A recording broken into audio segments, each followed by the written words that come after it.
Hello viewers, in this video I show you how to see your Facebook password. Open your Facebook app, click three dot line. Now click setting and privacy. Click here setting icon. Now click account center. Now click password and security. There is no option to see your password.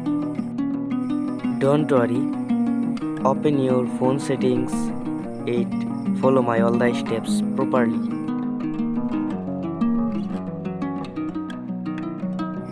Now click Google icon.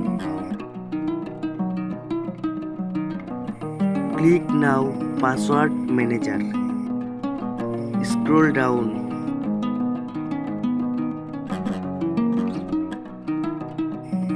Now click Facebook icon.